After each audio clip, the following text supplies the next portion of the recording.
oficialmente no ar o Matsemar Cast.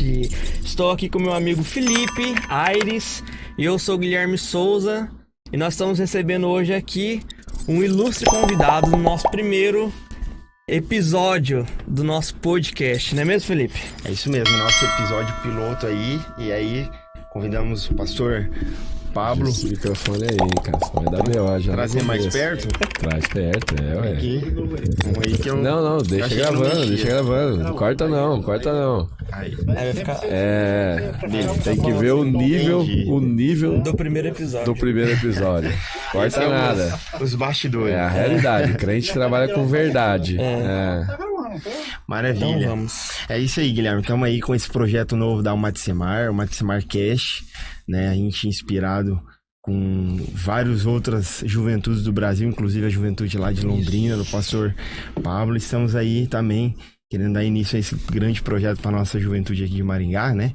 Vários projetos nossos aí tá começando a colocar em prática. E nós queremos convidar vocês para estar sempre acessando o nosso perfil, o nosso canal aqui no YouTube, que sempre vai ter vídeos novos. Vamos ter aí Muita gente top de fora pra gente ter uma conversa fiada aí. Mas fala aí, se apresenta pra nós, pastor Pablo Arthur, de onde veio, o que comes, pra onde vais, o que vais comer hoje. Legal, galera. Primeiramente, obrigado aí pela parceria, por poder participar com vocês dessa empreitada. Primeiro programa, né, cara? Só o nome, né, mano? O nome vai ser um trava-língua aí. Uma A de Semar Cast, cara. Vai ser longo isso aí, mas beleza. Galera do 6º episódio já vai decorar isso aí. Mas, cara, bem, graças a Deus, servindo a Jesus ali em Londrina, mas eu sou natural do interior de São Paulo. Sou da cidade de Limeira, nasci e me criei lá. E aí o Paraná veio como uma consequência de uma série de viagens e mudanças que eu fazia pela empresa que eu trabalhava, na iniciativa privada. E aí cheguei no Paraná no ano de 2002, foi a primeira vez, e acabei me envolvendo aqui com as coisas da igreja, tive uma experiência com Deus aqui, e acabou que o ministério fluiu aqui, cara. Então, em Londrina eu tô há 7 anos, mas no Paraná já passa aí dos 15 anos, né? Que eu estou no estado. Então, sou natural do interior de São Paulo, mas paranaense aí já há um bom tempo, cara. Já há um bom tempo. Top. Pastor, a gente tava antes de conversar, né? O Guilherme até tinha perguntado se o senhor tocava algum instrumento. Aí o senhor comentou que nasceu na igreja, né? Mas o senhor sempre foi da igreja ou como que foi a caminhada de eu brinco com a galera que esse negócio de nascer na igreja é complicado, né? Eu nasci no hospital, fui pra igreja, né? Tem isso também. Tem isso. Pô, cara, eu às vezes brinco com a galera e falo que tinha maior trauma, né? Os caras falam, pô, nasceu na igreja, né, cara? Pô, pensava a mãe do cara deitado no banco, botando filho lá, a ilustração de hoje da pregação, né? Tirou o filho lá. É maluco, né, cara? Tapa na bunda. Mas, cara, eu sou filho de pai e mãe crentes, cara. A gente, desde que se entende por gente, eu e meus irmãos, tava nesse contexto de igreja, né? A primeira igreja que a gente participou como família foi o Brasil para Cristo. Minha mãe e meu pai se converteram no Brasil para Cristo, porque minha avó já era crente, e aí meus pais se convertem no Brasil para Cristo, e o meu pai, ele conta que ele fez uma oração. Ele falou que na igreja onde eles aceitaram Jesus, tinha uma família que os filhos cantavam, o pai tocava, a mãe cantava. Era uma família muito ativa e meu pai fez uma oração. Falou, olha, quando o senhor me der um filho, eu queria que fosse um filho que cantasse. Multicoisa. Que tivesse algum tipo de atividade na igreja, porque é isso que eu quero ser como família. E aí, cara, minha mãe, quando engravidou da minha gestação, né? Ela teve um problema muito sério e tal, teve eclâmpsia, e ela praticamente entrou em óbito, né? E aí o médico chamou a família e falou, vai salvar um dos dois. Eu prefiro salvar a mãe porque ela pode ter outro filho e tal, enfim. Mas é esse o risco que a gente corre. Ou perder um, perder o outro, ou perder até os dois, né? Por conta da situação que tava. Minha mãe chegou, parece que engordar mais de 30 quilos, cara. Foi uma gestação bem complicada e tal. E aí nisso tinha uma tia nossa que já era crente, entrou, cara, conseguiu entrar no lugar onde minha mãe tava, porque uma outra tia nossa era enfermeira daquele lugar. Então, uma série de providências de Deus. Assim, minha mãe entra, minha mãe tá naquele lugar, no mesmo hospital, uma tia trabalhando lá como enfermeira e uma tia minha crente nesse dia, nesse momento que a situação ficou descontrolada. Aí ela ora pela minha mãe. Minha mãe, cara, Deus faz um milagre. Eu venho a luz, como eu disse hoje lá, vem a luz aí e, cara, tudo começou a acontecer ali. E aí comecei a crescer na Igreja Brasil para Cristo. E depois fomos para a Presbiteriana Renovada. E quando eu tinha meus 7 anos de idade, a gente foi para a Assembleia de Deus. Lá em Limeira, daí. Em Limeira, tudo em Limeira, cara. Então as igrejas que a gente começou eram igrejas muito simples, cara. Igrejas de bairro. E por conta de mudança, assim, não tinha muita condição naquele tempo. Hoje a maioria dos crentes, carro, Uber, essa facilidade toda. No nosso tempo não tinha, cara. Pouco crente tinha carro, a pé, bicicleta, né? Meu pai tinha um carro muito velho naquela época, então era bem complicado de ir. Então você fazia aquela opção pela igreja mais perto da sua casa. E assim, tinha a Assembleia de Deus, e meu pai sempre foi aquele cara que gostou da Assembleia de Deus, cara. E aí, desde muito pequeno, cara, eu comecei a cantar.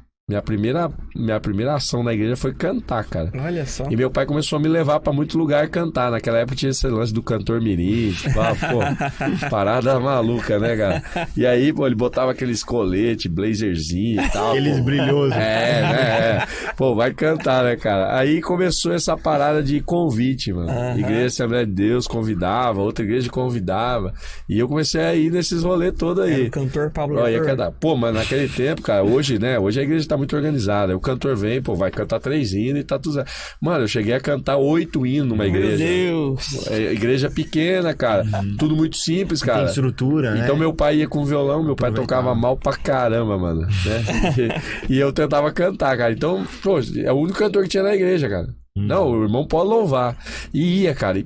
Cara, dentro, assim, louvor atrás de louvor. Então eu lembro, cara, teve uma igreja que eu cantei 8 hinos, cara. Deus. E assim, a fio. Então foi assim que começou a história, cara, de vida com Deus, família e tal. Então... Isso mais na infância ali, né? Eu quero chegar lá. Vamos chegando lá? Vamos chegar lá. A gente já ouviu a história é longa, né? Então, tô velho já, né, mano? A gente já ouviu o senhor ministrar várias vezes, mas eu não conheço ainda o testemunho do senhor, né? Mas tô sabendo que tem um testemunho aí, tem alguma coisa. Aí. Como que foi depois da fase do cantor mirim, né? Do estouro que aconteceu no Brasil, lá em Limeira, Pablito. Como que foi pós esse auge aí né? Cara, eu peguei a fase da igreja muito dura. A igreja como estrutura religiosa ela era muito rígida naquela época. E eu peguei essa fase, cara. Eu me lembro que o marco pra nós foi quando a televisão entrou em casa. Eu tinha 14 anos já. Então eu peguei essa fase da igreja muito enrijecida, né? Nos seus costumes, nas suas práticas como igreja. Enfim, era uma necessidade para aquele tempo, entendo perfeitamente. Mas quando você vai chegando na adolescência, principalmente num tempo de muita rigidez e tal, você começa a fazer as perguntas, cara. O porquê? Né? Isso é certo mesmo? Será que precisa isso?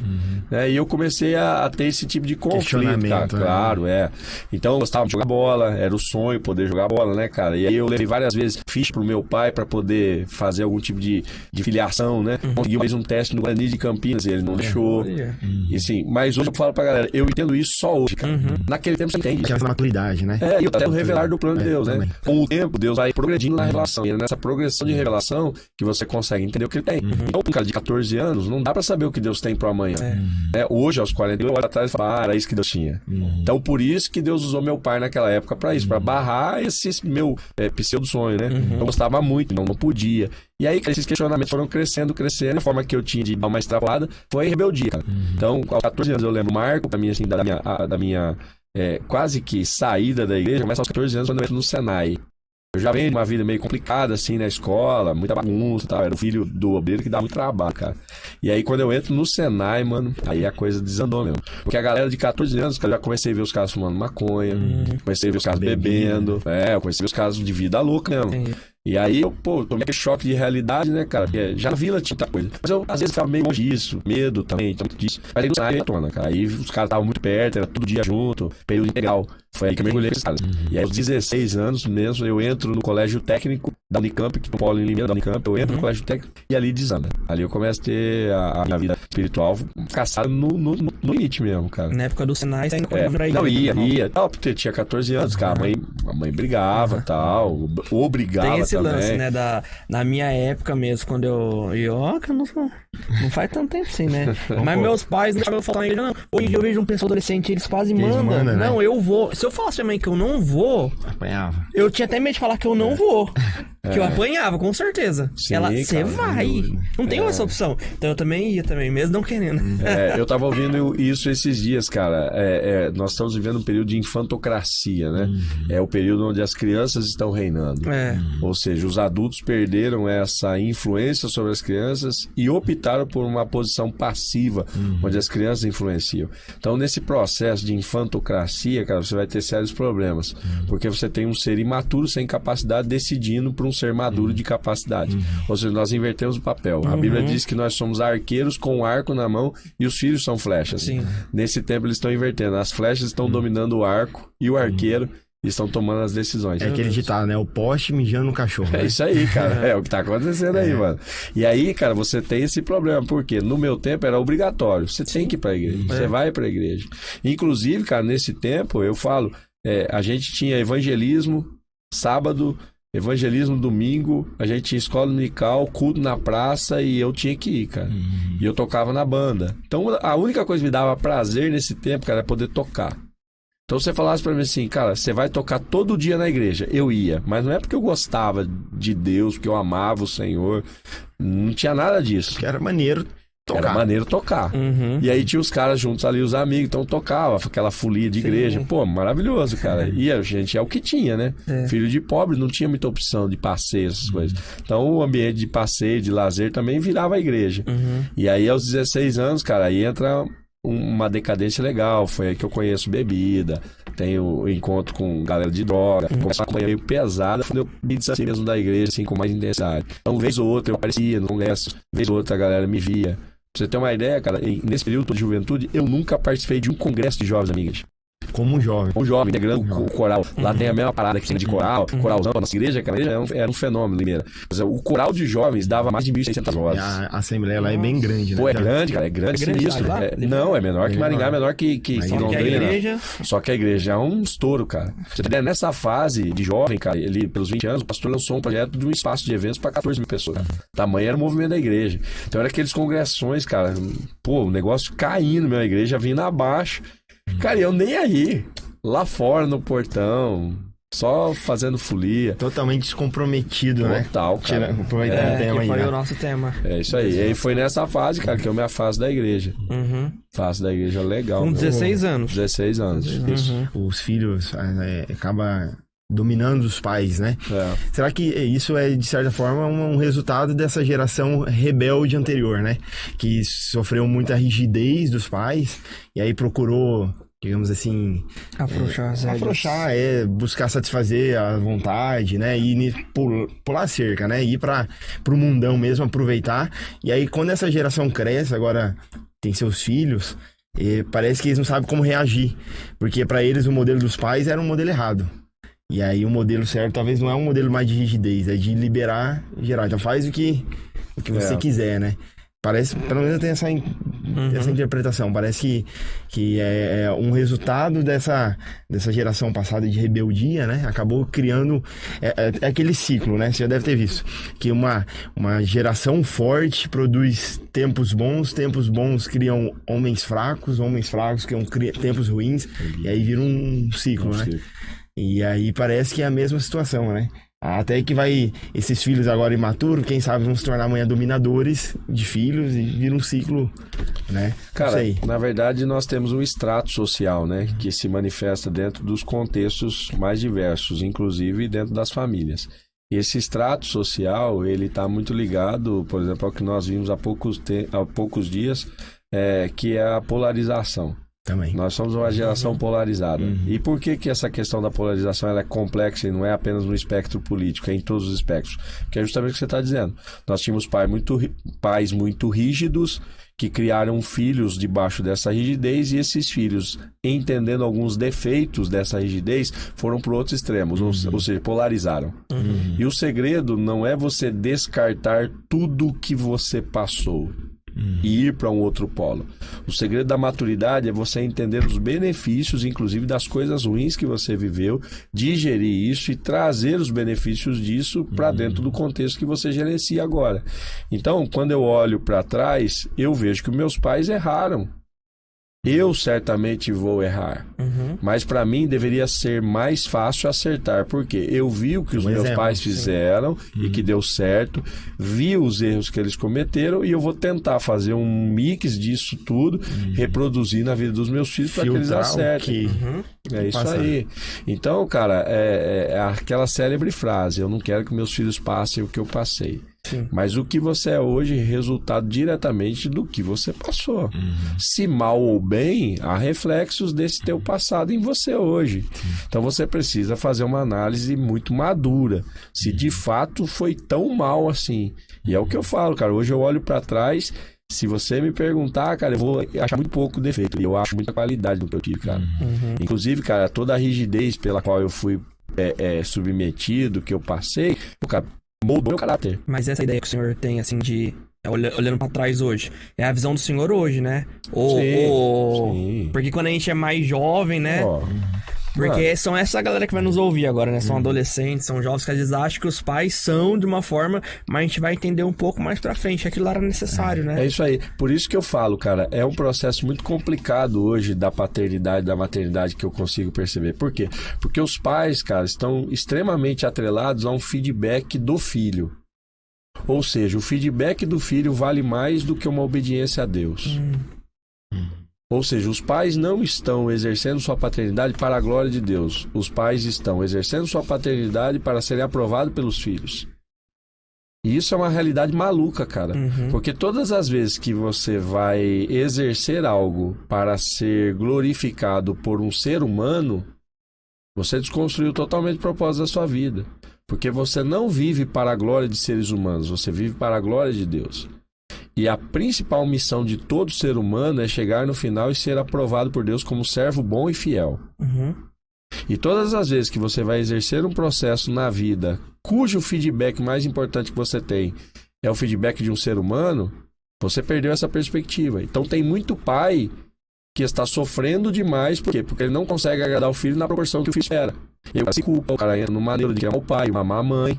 Quando, na verdade, eu posso olhar para os meus filhos, ver eles, inclusive, em algum momento desagradados, mas eu ter total consciência de que tudo que eu fiz para agradar a Deus. E aí é o que eu falo, quando você agrada um filho, desagrada a Deus, você complicou o processo. Agora, quando você desagrada um filho, agradando a Deus, você fez o processo dar certo. Por quê? Porque eu vejo isso na minha vida, isso é um testemunho real. Tudo que a minha mãe fez e muitas vezes me desagradou, praticamente 99% dessas coisas que me desagradaram são as coisas que frutificaram na minha vida para eu ser quem eu sou hoje. Aí eu falo pra você, se minha mãe chegar no céu hoje e encontrar Deus, tenho certeza que Deus vai olhar pra ela e falar assim, serva boa e fiel. Você fez o que tinha que ser feito. Entendeu? Então, hoje tá aí o fruto, mesmo cara. Sem você entender, né? Claro, e não vai entender, mano. Não vai entender. Você falar pro adolescente que ele vai achar legal, receber não, quem que gosta de receber não? Eu até hoje, cara, ainda maduro, se Deus fala não pra mim, eu fico maluco, cara. Eu faço oração, eu peço pra ele rever. Senhor, não dá pra pensar bem mesmo, eu acho que isso aqui é legal. Né? A gente ainda tá assim, cara. Então você imagina um adolescente, mano, cheio de gás, cheio de vontade, hormônio bombando. Pô, esses caras acham que nada dá errado. E aí o pai vem e o pai é o limitador. E essa é a função mesmo, cara. É o arco... E o arqueiro, cara, é você dominar a flecha e faz o quê? Puxa pra trás, cara. Então, a nossa geração, muitas vezes, a geração de pais, ela tá olhando por um viés de agradar e não por um viés de cumprir propósito. Então, o cara é arqueiro e ele tem um arco na mão e ele vai perguntar pra flecha, você quer que eu puxe pra trás? Perfeito. Entendeu? Não é assim que funciona, cara.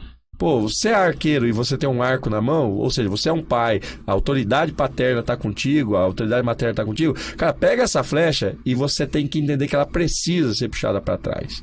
Porque não é atraso, é impulso, cara. Entendeu? Entendi. Então, quando eu puxo pra trás, eu não tô tolindo meu filho, eu tô dando impulso pro meu filho. Eu não tô censurando meu filho, tô impulsionando meu filho. E aí, se você perguntar pra ele, você entende isso? Ele não tem que entender. E mesmo que você tentar, muitas vezes ele não vai querer compreender. Porque tudo que ele queria é autonomia, cara. Isso é princípio criacional. Depois que o homem, cara, foi tentado no Éden para ser Deus, ele maculou toda uma geração. Todo homem, todo ser humano, ele tem essa pretensão de ser Deus. E como isso se manifesta? Quando ele tenta mandar na sua própria vida. Então a rebeldia de qualquer filho, de qualquer adolescente, de qualquer criança, é a manifestação desse ente caído que ele teve no passado, que é Adão e Eva. E qual foi a tentação da serpente? Não é coma do fruto, é coma do fruto para ser igual a Deus. E aí não precisa mais de Deus. Cara, você não precisa estar abaixo de ninguém mais, você vai estar no mesmo nível. Você não vai ter que prestar conta para ele, você vai poder dominar igual ele domina vocês. E todo ser humano, cara, tem essa tendência de querer ser Deus, de dominar. Então, quando você não exerce autoridade sobre o filho, você está fazendo com que essa estrutura caída dele aflore e ele se sinta como Deus no ambiente da autoridade. Isso é maligno, cara.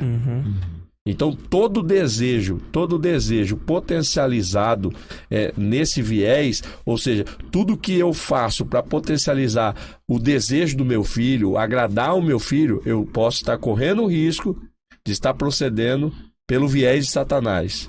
Come, desobedece, porque isso vai te agradar e vai te fazer como Deus. Aí a mulher olhou, pô, a árvore é boa mesmo, cara. Pô, deve ser apetitosa e pô, vai me dar o que eu queria. Beleza, vou comer. Então, quando você não diz não pro seu filho, quando você não cria com limites, cara, você tá fazendo isso, cara. Fica tranquilo. Você pode comandar a sua vida. Você faz o que você bem entender. E aí, cara, essa geração que a gente tá vendo, mano. Então é complicado, mano. Mas dá jeito ainda, dá jeito. Tem como mudar esse troço. Falando em filhos, Felipe, quando vai vir um herdeiro aí? Hoje a esposa dele não tá aqui nos bastidores, né? Os dois não tem filho, né? Não, pastor, mas eu vou pedir até uma oração pro senhor especial no final ali pela minha esposa. Porque quando vier, vai vir com força. Porção eu quero pelo menos um time aí, salão pelo menos, né? Cara, eu já ouvi essa história, hein, mano. E todos acontece? que eu ouvi, não? pula pra trás, mano. Ah, é? Os caras pulam pra não, trás. Tô brincando, meu a hora que vem o primeiro, casal, né? Só um casal, mano, só já primeiro... tá bom. Um casal. E o seu, quando que Mas vem? ele é mais tempo casado que eu, pastor. E é mais velho. O meu tá Então... 2 anos e 3 meses. De casamento? 3 meses, amor. E é um casamento lá que você... O pastor Você falou hoje, falou, né? Que é o Nutella. Então, cuidado. Mas olha como Mas olha como é interessante, cara. Olha como é interessante isso, né? A gente tá falando dessa questão criacional e tal, geracional. Isso é muito interessante. Pode perceber hoje como cada vez mais nós estamos incentivando a nossa geração de jovens a ter um compromisso missional e não um compromisso criacional.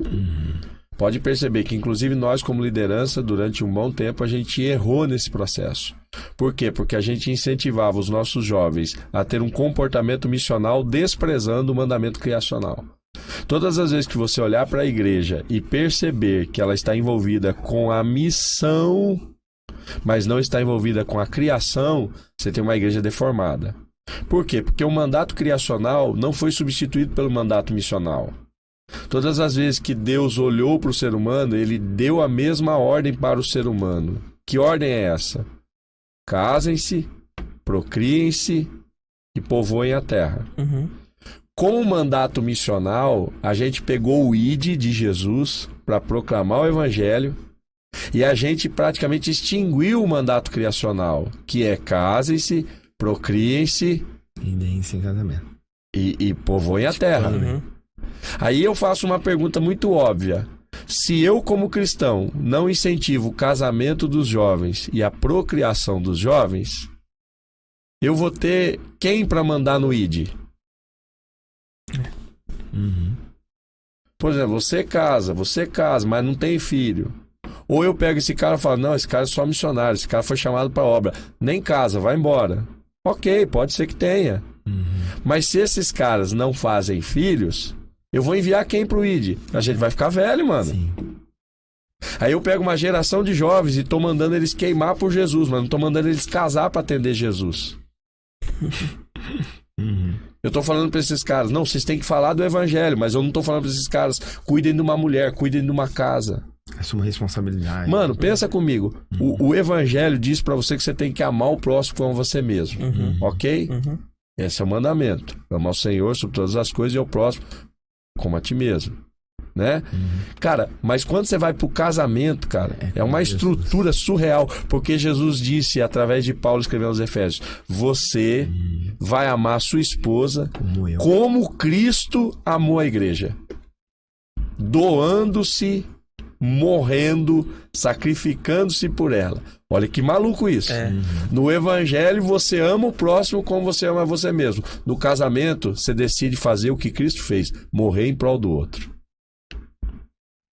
Aí eu falo pra você, cara, se a gente incentiva os nossos jovens ao casamento, você tá falando pra eles, você vai viver uma experiência muito próxima com o que Cristo viveu com a igreja. Bom. Porque é muito mais fácil, cara, você amar o próximo como você ama você mesmo do que você morrer pelo próximo. E é o casamento que propicia isso. Então esse mandato criacional, cara, não foi anulado pela missão da igreja. E hoje cada vez mais a gente vê isso, cara.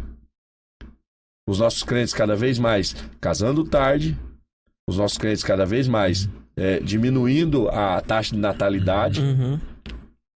E se você perguntar, isso não é direção divina. Isso é secularização, cara. E caiu muito, né, a taxa, né? Mano, Minha avó, eu acho que ela teve uns 14. Tô falando. E olha como é brutal um dia... o que a Europa levou, cara. O que a Europa levou séculos pra chegar. Ou seja, a taxa de natalidade na Europa, ela cai brutalmente depois de séculos. No Brasil, cara, nós fizemos essa taxa... Cara, entendeu? É cerca de 40 anos. Olha que maluco isso, cara. Até que você falou, tua avó teve 14, a avó, por parte da minha mãe, teve 17. Morreu 5, ficou 12. Do meu pai também, muitos filhos. Cara, já minha mãe, 3, eu 2. Quantos anos são os filhos do senhor? Eu tenho uma filha de 22 anos e tenho um menino de 14 anos. Olha só. Fui pai com 20 anos.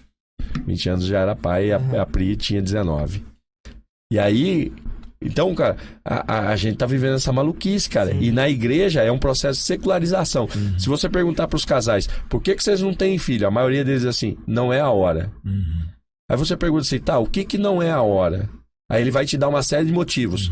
Nós queremos curtir o casamento, nós queremos viajar, nós queremos nos programar, nós queremos estruturar, terminar a faculdade.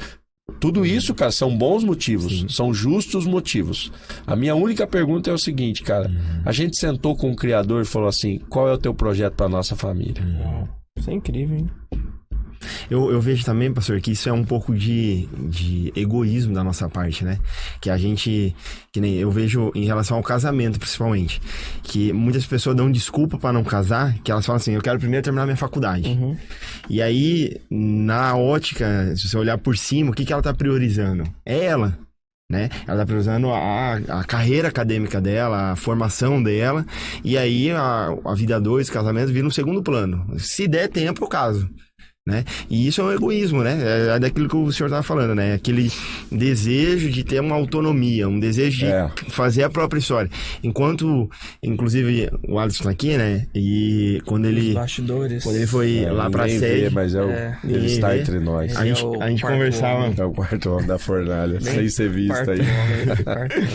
A gente conversava muito sobre isso, porque as pessoas esperam ter condição financeira para casar, o senhor falou hoje, né? Perguntou lá, quantas pessoas aqui tiveram um casamento ruim, né? Um casamento, digamos assim, que foi feito mesmo rapidão, zoado. Às pressas. Termo mais fácil. Mas esses, eu acho que são aqueles que compreenderam que o que importa é o casamento, não é, né? Eu acho assim, não existe o momento certo. Nunca vai existir o momento certo. Porque hoje ele fala assim, eu vou esperar a faculdade. Aí quando acaba a faculdade, ele vai arrumar outra desculpa. Ele vai falar, não, agora eu quero dar uma curtida. Aí depois ele fala, não, agora é outra coisa. E vai prorrogando. Enquanto as coisas tinham que ser uma coisa só. Você conseguir conciliar casamento com vida profissional, com tudo. Não deveria existir etapas na sua vida. Sua vida, ela tinha que ser interligada. Tinha que ser um emaranhado de fios, assim, né? Então, um casamento envolve com profissão, que envolve com... Tipo, não tem um momento específico pra fazer uma coisa. Toda hora vai estar tudo envolvido, né? Tudo meio casado, assim. Eu vejo assim, né? Literalmente casado, né? Literalmente. Porque que nem a gente vai prorrogando. E às vezes é só negócio de ir lá e assumir. Fala, já namora há 4 anos. Vamos, 3 anos, 2 anos. Assume o compromisso, né? Cara, eu acho que a gente não tá fazendo aqui uma apologia ao planejamento repentino ou à falta dele, Sim, sem de dúvida. forma alguma. Isso eu acho que fica claro para todo mundo que nos ouve. A gente acha que é legal planejar, é legal você ser cuidadoso, isso é maravilhoso, cara, maravilhoso. Só que é aquilo que a gente tá Aquele comentando extremo, aqui. Você pega algo que é uma instituição divina Uhum. e aí você submete ela a uma avaliação secular. Uhum. Ou seja, você pega uma instituição que Deus criou e traz para dentro dela elementos da sua rotina como ser humano secularizado. Ou seja, você pega uma instituição que Deus criou e diz assim, olha, debaixo dela você vai chegar no ápice da humanidade. Porque para mim o casamento é justamente isso. Você como homem não atinge o ápice da sua humanidade solitariamente. Até porque é uma fala divina. Não é bom que o homem esteja só. E nessa resposta divina vem a mulher. E não é uma coincidência, ali é uma providência. O homem plenamente realizado, a mulher plenamente realizada é aquela e aquele que se encontra no ambiente do matrimônio. Porque justamente no ambiente do matrimônio ele vivencia justamente a experiência que o Novo Testamento vai trazer. O homem amar a esposa como Cristo ama a igreja e a mulher responder isso em submissão como a igreja se submete a Cristo. Então, o ser humano que entende espiritualmente, ele não pode fazer da instituição um problema para as suas realizações. É isso que você está falando. Ou seja, se eu não concluir os elementos que eu percebi que são importantes nessa minha caminhada, eu não vou aderir à instituição que Deus criou. Quando, na verdade, cara, se você olhar pro princípio, eu falo, o Gênesis não está lá só para ser uma história contada. A gente vai pegar os princípios que estão ali. E qual é o princípio do Gênesis? Quando Deus cria casal, ele cria paraíso. Ou seja, Deus primeiro criou a estrutura para depois criar o casal. Todas as vezes que você entende a espiritualidade do casamento e vem pro casamento com esse viés espiritual, você pode ter certeza que o Criador já preparou o paraíso. Entendeu? Então, o cara que é espiritual e que decide olhar para o casamento espiritualmente assim, isso é bênção para a minha vida e eu preciso ter isso para viver aquilo que Deus tem na minha vida. Eu quero experimentar isso que Deus criou. Pode ter certeza, cara, ele vai se deparar com o mesmo Criador. Porque o nosso Deus é criador não porque criou no Gênesis. O nosso Deus é criador porque sempre cria. Inclusive, ele começa criando no Gênesis e termina criando no Apocalipse. A Bíblia diz que ele vai fazer novos céus e nova terra. Tá virando um culto. Então ele é criador no começo ao fim. Então ele cria, cara. A gente precisa crer nisso, só que a gente não crê, cara. Então, e no casamento a gente tem digamos assim, o privilégio de compartilhar esse atributo de Deus de criar também, né?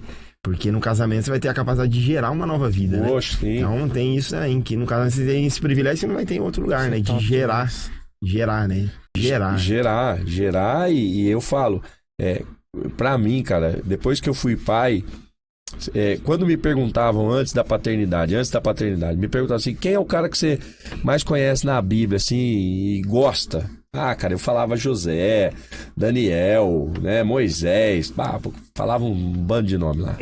E aí, cara, quando eu fui pai, cara, depois que eu fui pai, me perguntaram assim, quem é o personagem da Bíblia? Depois de Jesus, né? Depois de Jesus. Jesus tá fora da patamar. Sim. Então, depois de Jesus, qual é o personagem da Bíblia que você acha que é o cara mais top? Cara, depois que eu fui pai, eu falei Abraão. Porque foi o único cara que teve coragem de botar um filho em cima do altar, levantar a mão pra matar. Mano, e depois que você for pai, cara, você vai descobrir um amor que você nunca sentiu na vida, cara. Quero sentir isso. Você vai olhar pra aquele filho, pra aquela filha, cara, sério mesmo. Você tem a certeza, e não é assim emoção não, você tem a certeza que você morre por ele. Você troca de lugar com ele, fácil. Não precisa nem fazer força. E quando você vê seu filho, cara, morrendo, Deus precisa nunca passe por isso. Mas quando você tem a sensação que seu filho tá indo embora, mano do céu. É o negócio mais louco que eu já assisti na vida, cara. Você já passou por isso? Já com o João. A Pri tava junto comigo na igreja, cara, e ela tava dando de mamar pro João, cara, e o João praticamente convulsionou. E ele travou, respirar e Meu Deus. apagou. E não voltava, cara. Não voltava. Ela desesperada, saiu pra fora da igreja, os irmãos foram me chamar, a gente foi pro hospital, cara. Carro, aquela loucura, o irmão levando. Cara, e eu com ele no braço e não voltava. Começou a perder vida, cara. Meu Deus. E aí você vê que... Aí você sente o impacto do amor, cara. Cara, a minha oração é só essa. Deus, me leva, mas não leva meu filho. Não me deixe passar por isso. Então, quando eu vejo um pai e uma mãe, cara, que fala que perdeu... Mano, eu fico maluco. Porque eu sei o mínimo dessa dor. O mínimo. E aí quando eu olho pra Abraão, cara, o cara matando o filho mesmo, porque Deus falou, ó, não faça tal. Deus teve que intervir. Você imagina, cara? Deus teve que intervir e mandar o cara parar, porque o cara ia fazer. Tava convicto, né? E você imagina, cara? Aí que eu falo pra você, é nessa experiência, mano. Então eu falo, se você quiser saber um pouco do amor de Deus, vira pai, vira mãe. Que aí, mano, aí, como diz a galera, o bagulho fica doido mesmo. Aí é outro mundo, cara. Você perde toda a sua noção de conforto, de autoestima. Se você não se cuidar, mano, você quer viver pros moleques, mano. Pra menina, pro menino. É muito doido isso, cara. Que massa. Mas é um amor maravilhoso, cara. Então tem que sentir. O casamento proporciona, mano. A gente tem que incentivar essa galera aí. Top. Top. A gente parou, né, lá Nos 16 com ele anos. adolescente ali, que tava no Senai, mas... É. E o retorno, né? Cara, assim, Quanto tempo o pastor retorno ficou é lá? maluco, Você né? estudou quanto tempo no Senai? Cara, eu fiz 2 anos e meio no Senai, Foi o quê, mecânica pastor? geral. Mecânica. Mecânica geral. Era um curso praticamente novo dentro do Senai, só que você passava por todas as áreas da mecânica. E eu achei que era importante, porque, poxa... Eu fiz Senai também. Você fez, cara? Fiz mecânica leve. você foi fez mecânica rapidinho, leve. foi 1 ano. É, porque é carro, né? É? Só carro, né? Aham. É. Tinha no meu tempo, também era 2 anos. Ah, é? Aí, pô, era um negócio muito estruturado, cara. Aham. Pô, eu não sei como é que tá hoje, mas o Senai do meu tempo era padrão demais, cara. E aí eu fiz mecânica geral, entrei no final do Senai. No final do Senai, entrei no colégio técnico da Unicamp para fazer mecânica. Mecânica industrial, técnico. E aí, cara, fui tocando ali, trabalhando, me envolvendo com uma série de coisas. E aí, aos 18 anos, eu conheço a Pri. Então, eu estava desviado da igreja. A Pri não era evangélica. A Pri é de tradição católica, né? Os pais são católicos. E ela de tradição católica. E eu estudei 3 anos no Colégio Técnico da Unicamp. E nunca tinha conversado com ela. Que ela era de uma turma de técnicos de engenharia civil. E eu era da turma de técnicos de engenharia mecânica. Então a gente não se cruzava, tal, passava por corredor, tal, mas nunca se falava nada. E aí rolou um esquema de um trabalho deles para uma prefeitura do interior de São Paulo. Porque como os caras eram técnicos de engenharia civil, os caras faziam planta, esse bagulho todo aí de recadastro, tal, para IPTU. Faltou gente, mano. Faltou gente. Aí o professor que era responsável veio chamar a nossa classe. Aí eu tava lá fazendo uns trampos, nada a ver. Falei, eu aceito, cara, eu vou. E aí, nessa eu conheci a Pri, aos 18 anos. Aí começamos a namorar e tal. E depois de um ano de namoro, ela engravida. Eu tinha 19, ela tinha 18. E aí ela engravidou. E aí, cara, minha ficha caiu. Eu falei, cara, é a chance que eu tenho de voltar pra igreja. E seus pais nessa Cara, eu altura aí? fui falar com a minha mãe. Cara, eu já era um cara, assim, não falo que independente, mas eu já trabalhava, então eu estudava à noite, e já me virava legal, né? Comecei a trabalhar muito cedo, cara, então já me virava bem. Aí eu fui falar com a minha mãe. Falei, mãe, precisa falar um negócio ali, deu ruim. Deu ruim. Aí contei pra ela, pô, ela, mas você e tal, babapá, me deu um sermão, né, cara? Não foi morar, não. Rapidinho, assim, sermão rapidinho, até fiquei assim e tal. Mas ela já sabia que eu tava trabalhando bastante, já tinha uma vida de responsabilidade e tal, enfim. Aí, nisso, ela terminou o sermão, ela olhou pra mim e falou assim, puxa, amanhã eu vou comprar alguma coisa pro nenê já. Pô, já felizona, né, cara? Então, aí, depois eu fui falar com o pai da Priscila, na mesma semana, mano. Olha. Aí, ela me ligou, uma semana que ela descobriu que tava grávida, eu já tinha falado pra minha mãe e fui fim de semana com o pai dela. E aí? Mano, aí é zica, né, mano? É, né? Aí é pressão demais, mano. Mas eu falei pra ela, você não vai falar sozinho, eu vou falar contigo. Tamo junto nessa, vamos pra cima. Aí fui falar com meu sogro, falei, ó, cara, deu ruim aí e tal, ela engravidou, mas a gente tá junto e tal, e vamos ficar junto, vamos pra cima. Aí ele, não, tá, reclamou, tal, normal, né, cara? E tá coberto de razão, né? Mas beleza, também, ó, já que tá, vamos apoiar, né? E aí foi essa, cara. E aí a gente se casa.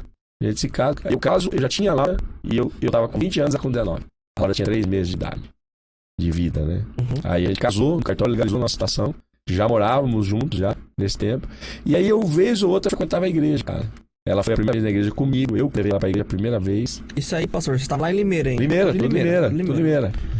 Aí, com a minha filha, cara, com 3 meses, eu recebo uma proposta da minha empresa que eu trabalhava para atender um contrato no Rio de Janeiro, da Ambev. Aí eu vou no Rio de Janeiro com esposa, com filha, pra atender o contrato da Ambev. E aí no Rio de Janeiro, cara, a gente começa a frequentar mais igreja. Pô, tinha uma igreja muito top, cara, perto de casa lá. Era a igreja da família Nascimento, cara. Do Matos Nascimento. A galera das antigas vai saber quem é. Nossa. Mano, esses caras do worship aí, mano, hoje que vocês conhecem, pô, nem se compara com quem eram esses caras lá atrás, mano. Eu não cheguei a ouvir muito, mas... Esses caras é lenda. Não, esses caras é lenda, mano. Ó, eu falo, mano, esses caras mudaram o perfil da música que hoje nós chamamos de música gospel. Matos Nascimento surge, cara, cantando um soul, cara, pesado, com drive na voz, cara. Com uma levada de groove, cara, que a gente não via, cara, que a gente não tinha. Uma coisa muito erudita, tá? Muito clássica. Esse cara vem com isso, mano. Joga um groove no som, pô, bota um drive na voz. O cara tinha desviado, tipo, acabando do sucesso. O cara vem com uma vibe musical. Você começa a ouvir esse cara, é maluco isso. O cara explode no Brasil inteiro. Aí eu chego no Rio de Janeiro, cara. Tô lá numa igreja. Pô, achei uma igreja. Falei, vou na igreja, né, mano? Pô, tô desviado. Tava desviado ainda. Mas aquele negócio, pô, preciso ir na igreja, cara. Agora eu tenho mulher, tenho uma filha, né, mano? Vou tentar, vou pra igreja. Aí fui pra igreja. Quando eu chego na igreja, cara, tô sentado lá, lembro até hoje, tô sentado lá no banco, assim, de boa e tal. O pastor falou assim, irmãos, então vamos aqui ouvir nossa irmã cantar um louvor. Vem aqui, Rose. Aí, pô, foi a mulher. Pô, ela começou a cantar. Conheço essa mulher. Falei, mano, não pode ser, brother. Não pode ser, né, mano? Porque, cara, eu sempre fui muito envolvido com música. Até hoje, sou apaixonado. Você pega, eu conheço uma galera que canta, troca ideia, curto, sigo essa galera. Gosto de música, sou apaixonado por música. Então, pô, eu vi a Rose cantar, eu falei, mano, não pode ser Rose Nascimento, mano, cantando uma terça-feira nessa igreja, mano. Aí, pô, ela terminou de cantar, beleza. Eu fui no outro dia, o pastor falou, segunda-feira o Márcio Nascimento vai estar aqui tocando com a banda, beleza? Tem um culto especial aí. Cheguei lá, o cara tocando, mano, banda mesmo, banda.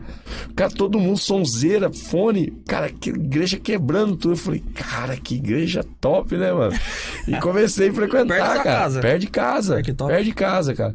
E aí, mano, eu cheguei um dia lá, aí ele falou assim, irmã Rose, aquele hino tá pronto? Aí ela deu um sinal assim, não, vem cantar aqui. Irmãos, ela nem lançou esse hino ainda, mas a irmã Rose é nossa, canta no Círculo de Oração aqui com a gente. Irmã Rose, canta aquele hino lá, já que tá com o playback pronto, canta aí. Vai lançar quando? Ela falou assim, acho que tá lançando no fim do mês. Cara, era o hino de Jó, cara.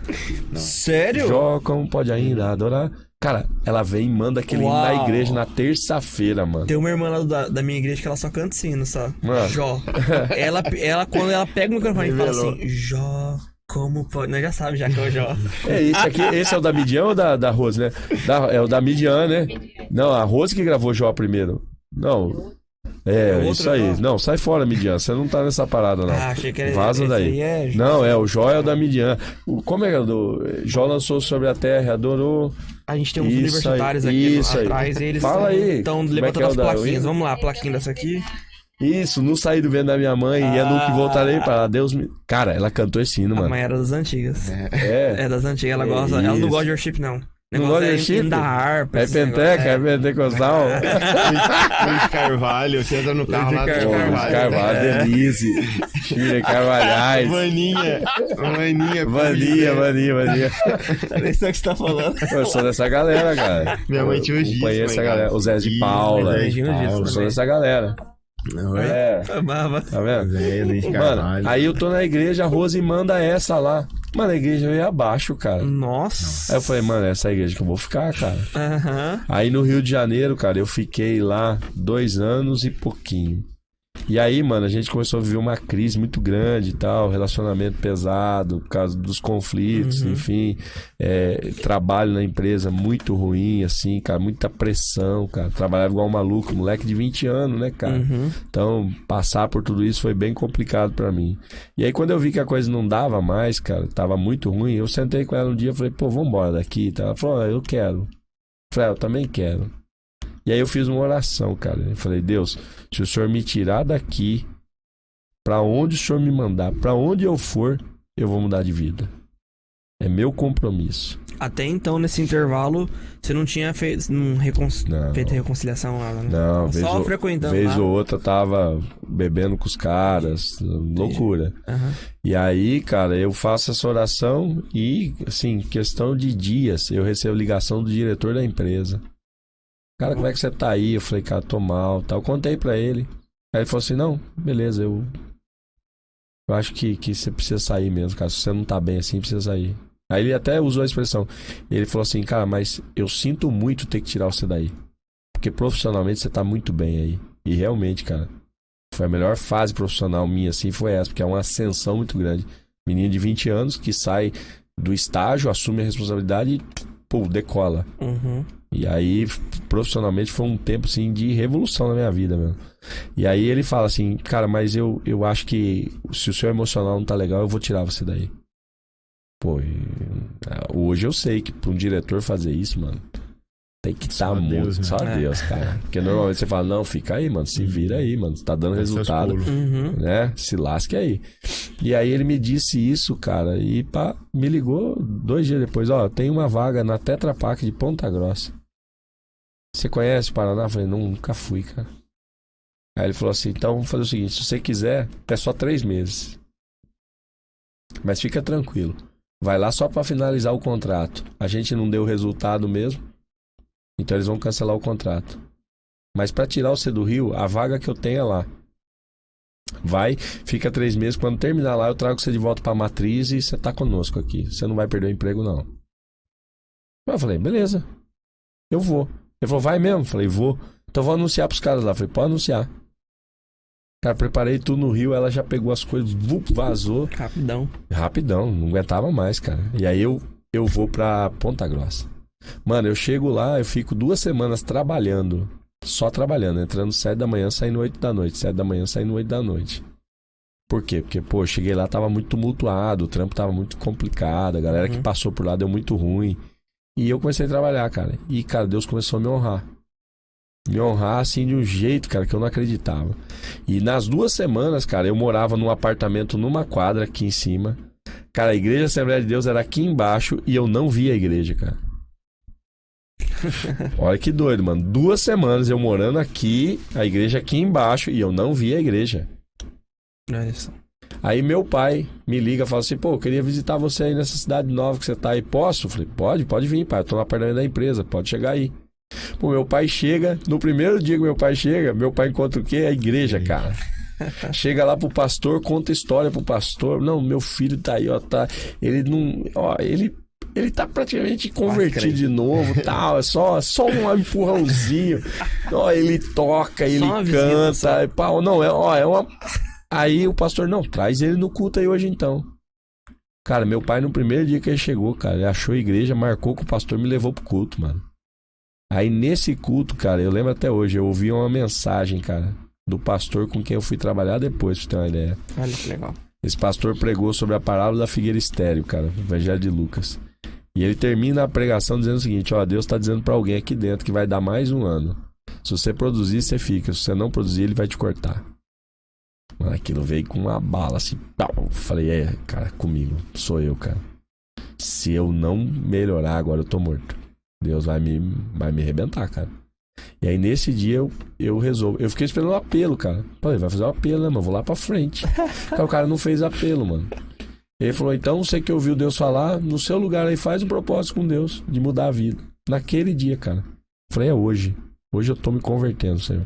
Tô voltando pra igreja, vou mudar de vida, a partir de agora eu levo as coisas a sério. Uau. Mano, isso era setembro, cara. Isso era setembro. Em dezembro, cara, eu fui batizado com o Espírito Santo. Não. Com 22 anos.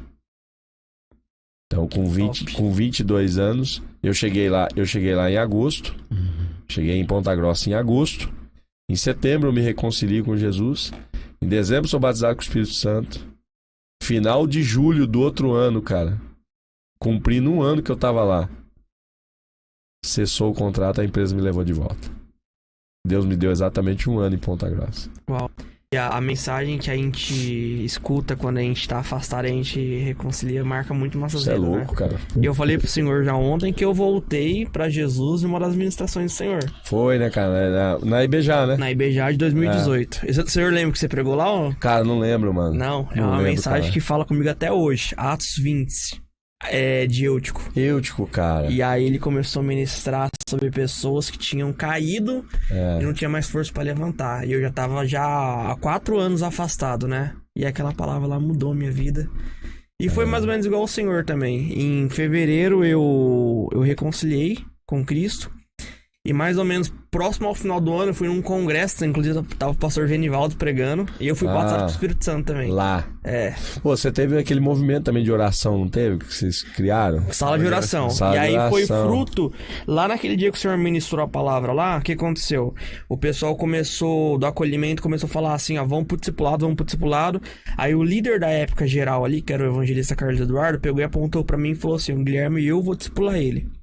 E ele começou a ir em casa me discipular.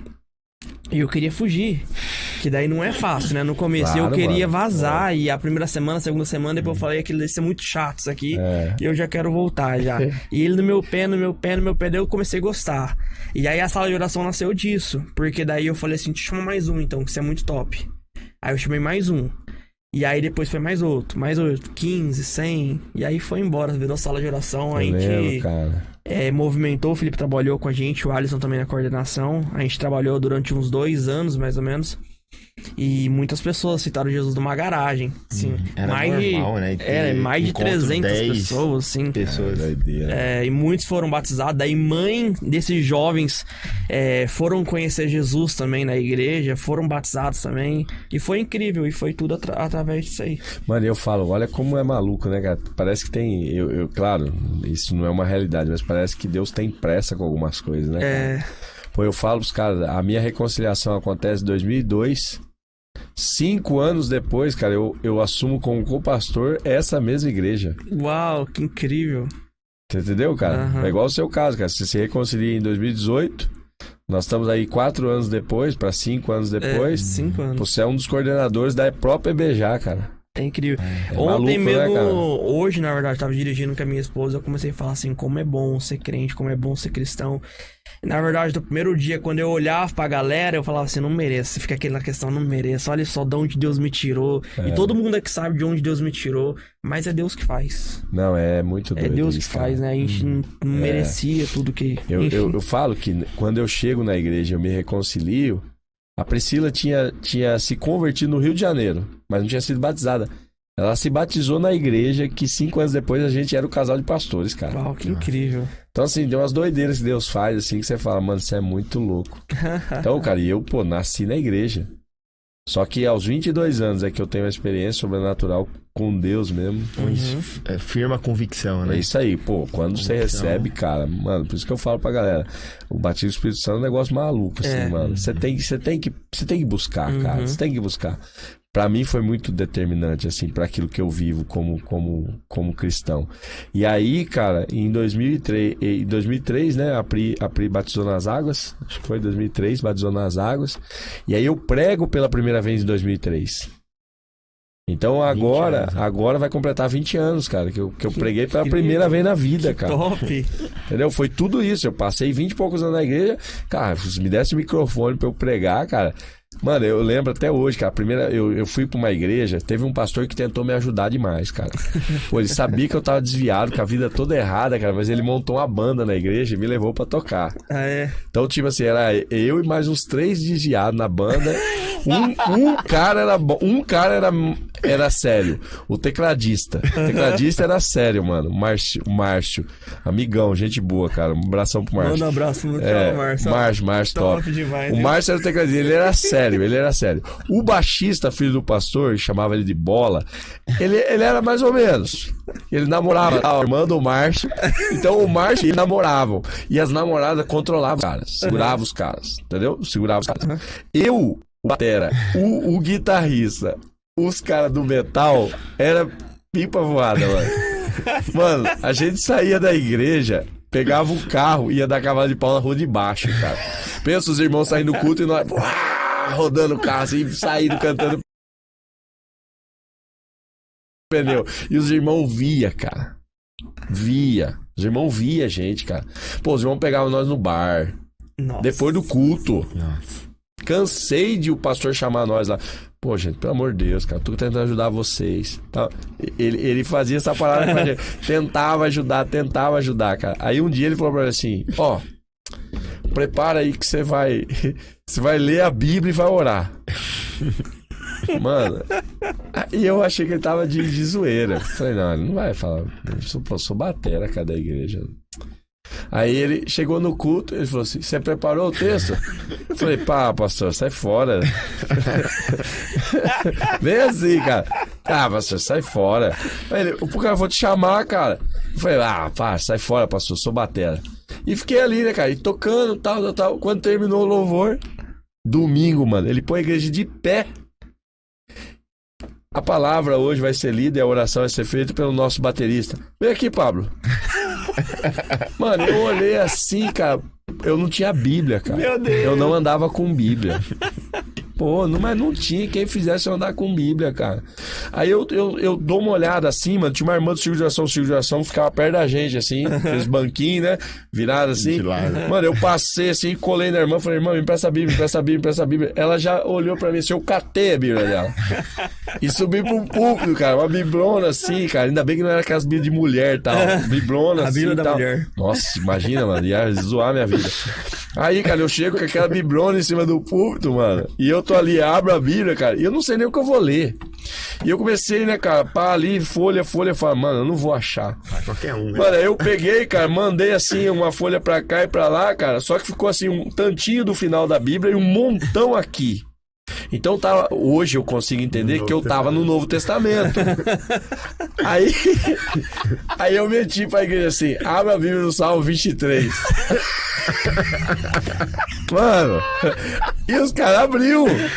Aí eu quero ler só o início desse salmo. O Senhor é meu pastor, nada me faltará. Pai, quero te agradecer. Mano, quando eu fechei a Bíblia, desci, entreguei pra irmã, terminou o culto, o pastor falou, cara, você tá de brincadeira com a minha cara. Você mentiu, mano. Você nem achou o salmo, cara. Você tava no Novo Testamento, cara. Eu falei, não, pastor, mas a palavra tá aqui escondida no coração, né, mano? Cara, essa era a minha vibe com o microfone, mano. É o que eu tive de mais perto com o microfone na vida, cara, no meu tempo de igreja. Aí eu falei pra ele, toda vez que o senhor me chamar, mano, eu vou mandar o Salmo 23, cara.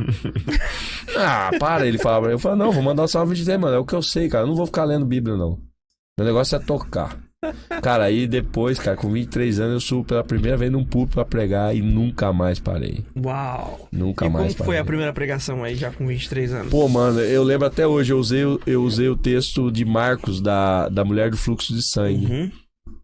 Foi o texto que eu preguei, cara. E assim, foi um negócio surreal. Porque a primeira experiência que eu tive de pregar, cara, foi algo muito legal. Porque muita coisa eu preparei e na hora eu vi que veio muita coisa nova que eu não tinha preparado. E assim, quando eu terminei de pregar, cara, eu tive uma sensação muito clara, assim, cara. Pô, mano, eu nasci pra isso aqui. Uau, incrível. Eu nasci pra isso aqui. Vocação, né? Só que brotou na hora. Tipo assim, aquele negócio assim, cara, pô, mano, isso aqui é um negócio que Deus me chamou mesmo, mano. Porque tinha uma parada comigo, cara, que eu falo, às vezes eu lembro e conto. Eu fui com meu pai uma vez, nessa época do Cantor Mirim, eu fui numa igreja, mano. Eu fui numa igreja. Mano, cheguei lá pensando numa igreja caída, mano. Bem zoada. A igreja só... Mano, pra convidar meu pai pra tocar e eu pra cantar, a igreja não era muita coisa.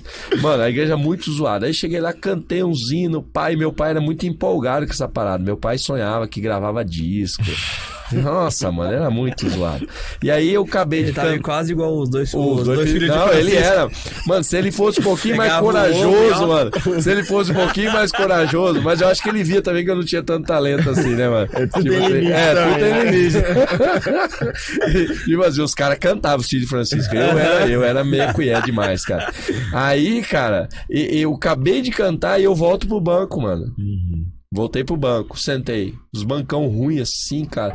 Pô, eu encostei na minha mãe. Aí uma missionária foi pregar. Mulher tudo de branco, assim, tipo assim, com as roupas do batismo.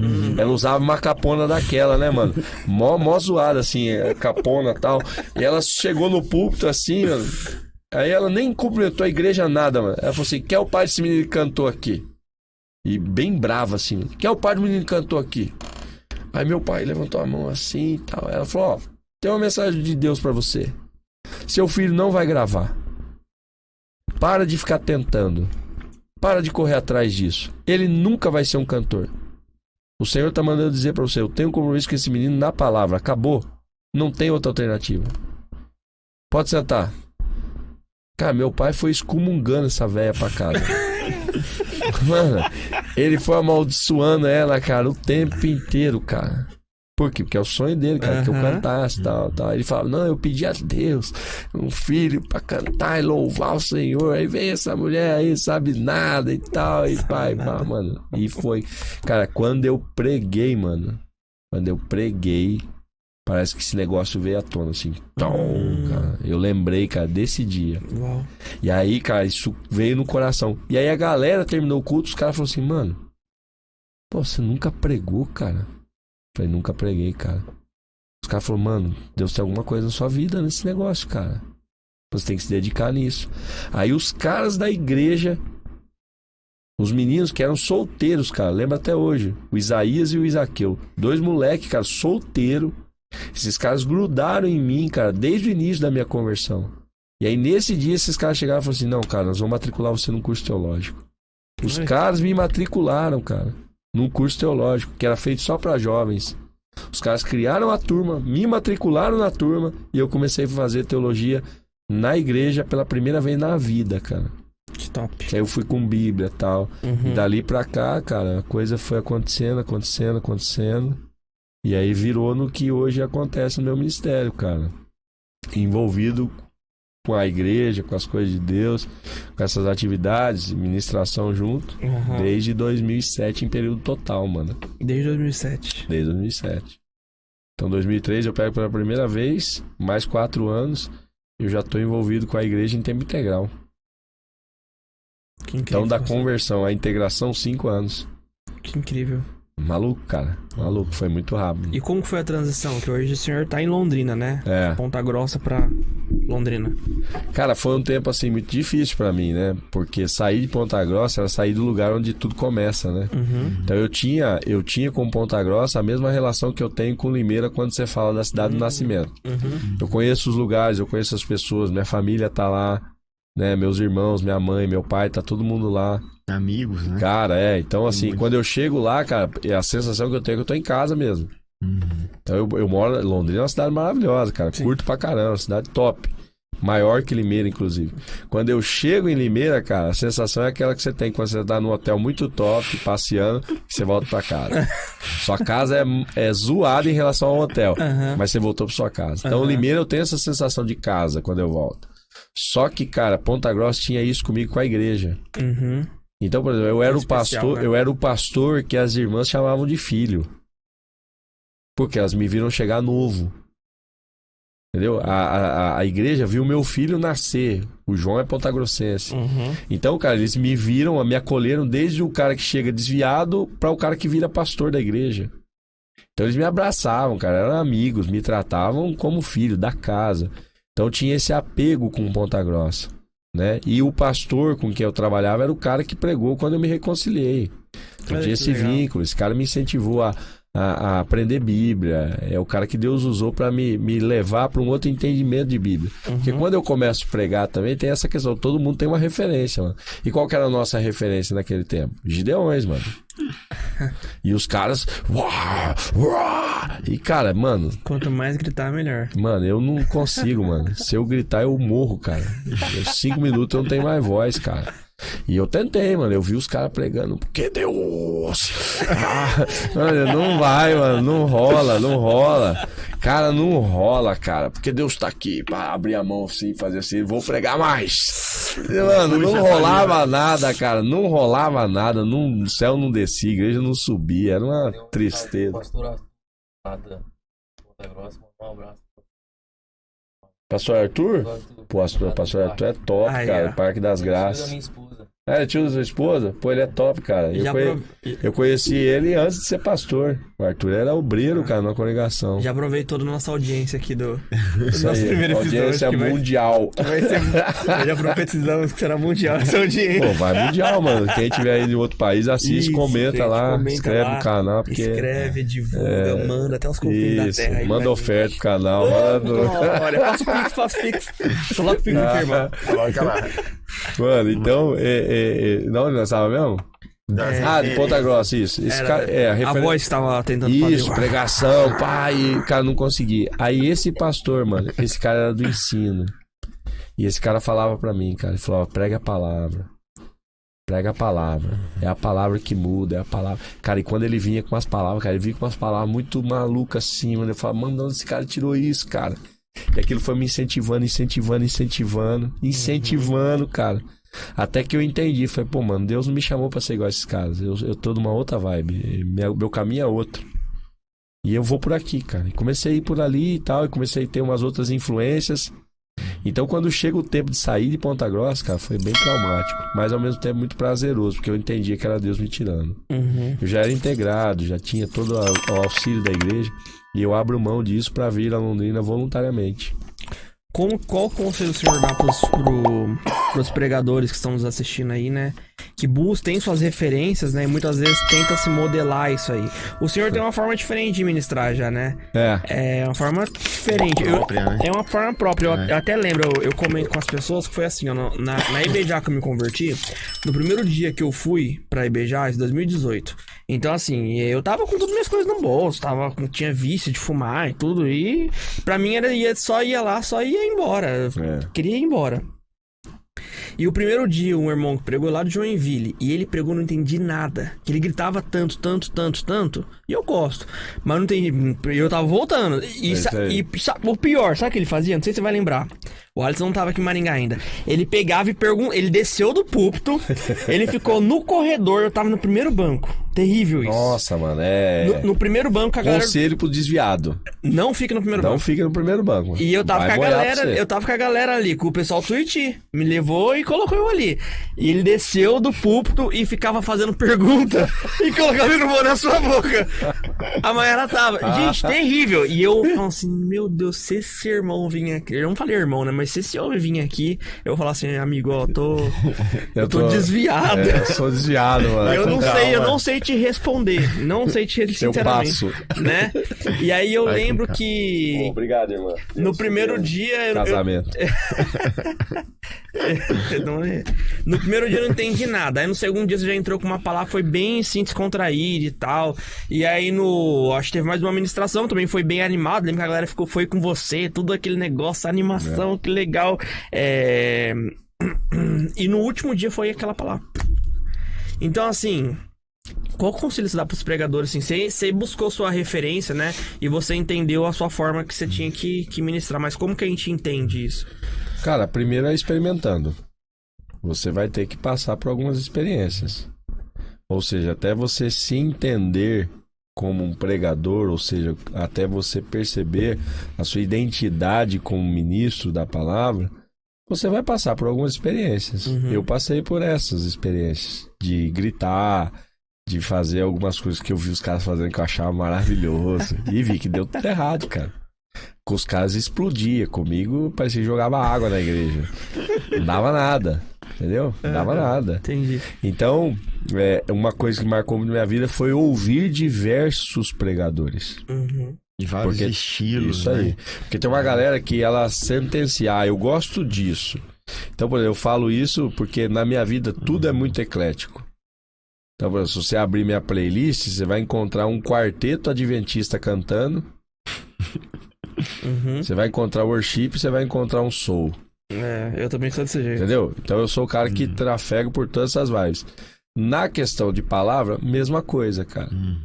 Eu sou o cara que às vezes tô ouvindo um cara pentecostal do punch mesmo, com uma mensagem temática, e ao mesmo tempo eu tô ouvindo um cara que é um doutor, como vai lá te discutir num debate. Entendeu? Então eu ouço gosta, né? Eu ouço esses caras todos aí. Barbudão, que nem o Luciano Subirá, isso aí, né? Subirá. Por exemplo, um cara que me influenciou demais, cara. Esse cara me influenciou muito. A primeira vez que eu vi ele assim, eu fiquei maluco. Pastor Neil Barreto. Esse cara foi um divisor de águas na minha vida, cara, né? E assim, a forma como esse cara ministrava me chamou tanta atenção, pra você ter uma ideia, cara, que eu peguei o número que tava no CD que eu ouvi ele ministrar, que era do Trazendo a Arca. CD. E eu liguei pra esse cara no Rio de Janeiro, esse cara me atendeu, mano. Olha, que incrível. Entendeu? E a gente acabou se encontrando, ele fez agenda e tal. Então esse cara me influenciou demais. Outro cara que me influenciou demais, Jodson. Cara que me influenciou demais. Né? Quando eu conheci o Jodson, solteiro ainda no Rio de Janeiro e tal.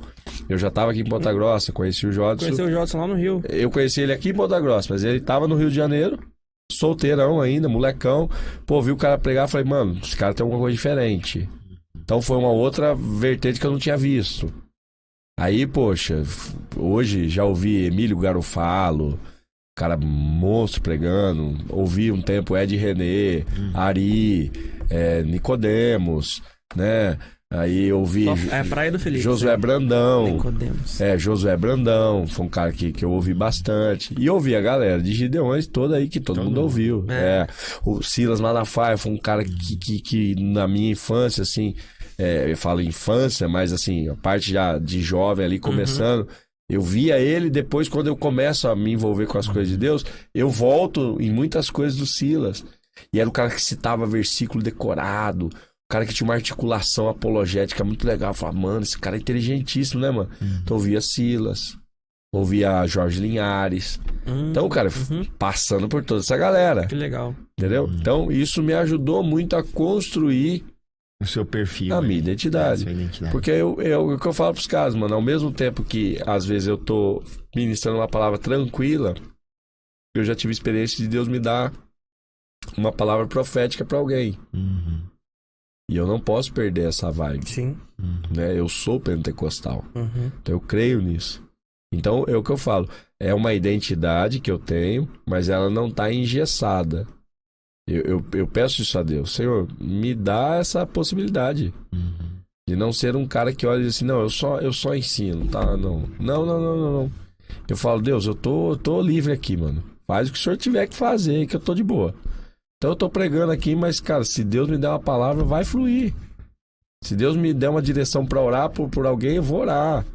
Então, eu falo, hoje eu entendo a minha identidade como pregador. Eu não sou um cara... no meio pentecostal a gente usa esse termo, né? De linha avivalista. Mas ao mesmo tempo, cara, eu entendo que se Deus fluir nessa vibe, vai também. Então, hoje é mais fácil pra mim. E assim, é mais simples pra mim exercer esse meu perfil, porque maduro hoje, em alguns aspectos, eu já saí daquela expectativa do feedback. Que é uma coisa que mata muito o pregador. O cara esperar uma reação do público, o cara depender da reação do público, o cara contar com a reação do público. E, cara, eu não tô preocupado se a igreja explodiu, se a igreja pipocou, se quebrou tudo. Não. Eu só tô preocupado em voltar pra casa e ter consciência. Falei tudo que Deus mandou. É isso que eu preciso. Que incrível. Então, é o que a gente precisa aí, cara. Eu acho que a galera que tá começando a pregar tem as experiências, né? Teste mesmo essas referências que você tem, se isso de fato é o seu perfil. E ouça muita gente, cara. Ouça muita gente. Isso vai te ajudar, né? A entender um pouco daquilo que mexe com o seu coração, que te atrai, né? Nesse ministério. Logo você vai se descobrir, cara. Acho que é a forma mais fácil. Muito top. Top demais. E a gente tá saindo hoje aqui depois do Mais Beijar, né? O pastor Pablo ministrou pra nós. Creio que ele tá cansado, né? Mas vamos partir aí pros finalmente. As perguntas assim que os internautas mandaram pra nós, né? O nome das... Muitas perguntas. Fala aí, Felipe, quais são as perguntas? Não, a gente tem várias perguntas, né? Uma pergunta que eu tenho pessoal, pastor, a gente até comentou um pouco no final ali, acho que foi ontem, quanto tempo o senhor ficou na liderança ali do A4, né? O senhor acho que falou 3 anos, até encontrar 2 anos e pouquinho. 2 anos e pouquinho, até encontrar o substituto, tudo. E aí, aqui em Maringá, eu tô hoje atualmente liderando a sede junto com o Alisson na sede ali, né? E a gente tem muito esse desafio, como encontrar um substituto, assim, né? Como saber identificar alguém para substituir a gente. E também, depois que você encontra alguém, como você conseguir conduzir aquela pessoa para que ela venha, entenda esse chamado, esse propósito, né? E comece a entrar. Inclusive a gente tem, esse é um projeto nosso, né? A gente quer desde já tentar formar, que já emendando uma coisa na outra. O ano passado a gente chamou o Jodson aqui e a gente levou ele para comer e lá a gente foi com um monte de pergunta, né, Alisson? Um monte de pergunta. A gente foi perguntar como fazer uma IBD de sucesso, como fazer uma IBD encher. Porque nas igrejas geralmente A EBD de sucesso foi boa. Como assim? A EBD de sucesso. Porque geralmente as igrejas hoje, infelizmente, têm uma dificuldade de levar o jovem para EBD. Né? Para os eventos ele consegue, mas para uma EBD é o culto que ninguém vai. Para quem não sabe o que é EBD, Escola Bíblica Dominical. Quem não sabe. A sigla assembleana que a gente conhece aí. E o Jobson ali, ele deu muita dica pra gente, que nem umas que ele deu pra gente, a gente aplicou, que nunca um evento na juventude pode ser um evento isolado. Sempre um evento tem que ser costurado com outro evento. Então, um culto de sábado à noite tem que ligar com a EBD, que tem que ligar com o domingo à noite, que vai linkar com depois a visita, pra que depois você sempre comece a falar, né? Vocês lembram do dia tal? Naquele dia a gente já comentou sobre isso, né? Vocês lembram, numa outra oportunidade, que o fulano falou aquilo ali? E aí a pessoa que não foi, ela começa a ficar curiosa, né? Mas como assim? O que ele tá falando? Não tô entendendo. E aí ela começa a se envolver, né? E a gente fez isso, deu muito certo. Mas outra dúvida nossa era essa questão de liderança, né? A gente falava como ter uma liderança saudável, né? Porque, infelizmente, eu vejo, né, que nós, da nossa, principalmente linha pentecostal, a gente não se preocupa em formar líderes, né? Parece que é meio assim, Deus vai revelar, vai mostrar, vai levantar alguém vai aparecer, vai vir alguém de fora e vai assumir. Pelo menos na congregação que eu era, todo ano mudava de liderança, vinha alguém de fora, assumia. Tem igreja que faz até, coloca na sala. Voto. Voto. Eleição. O Terrível isso. Mas como ter, né, uma liderança saudável, né? Como a gente preparar líderes, né? E aí era uma pergunta pessoal minha que eu queria ver com o senhor, qual os conselhos o pastor pode dar pra gente nesse sentido. Cara, eu vivi um processo muito legal no A4, que foi o processo de montar, a partir do departamento de adolescentes, uma pequena igreja dentro da igreja. Ou seja, eu olhei para o departamento e eu percebi que a gente precisava de uma estrutura de igreja dentro do departamento, a fim de desenvolver as potencialidades que ali já estavam. Porque quando você vai para um departamento, e esse é o contexto assembleano muito presente na maioria das igrejas, vai a figura do líder que demanda todas as coisas para os liderados. E aí o que eu fiz? Eu pensei em estruturar uma junta de pessoas que me auxiliasse nesse processo. E eu decidi nomear mesmo. Então, esse cara era do staff. Era um menino, um adolescente saindo da adolescência indo para a juventude, que cuidava dos staffs, que eram os caras que faziam arrumação de cadeira, que trazia o tambor do culto, né, que pegava o boné que era salva. Esse cara é responsável por isso.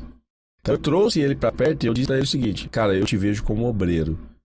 Então nas reuniões do A4 eu falava que era reunião de obreiro, cara.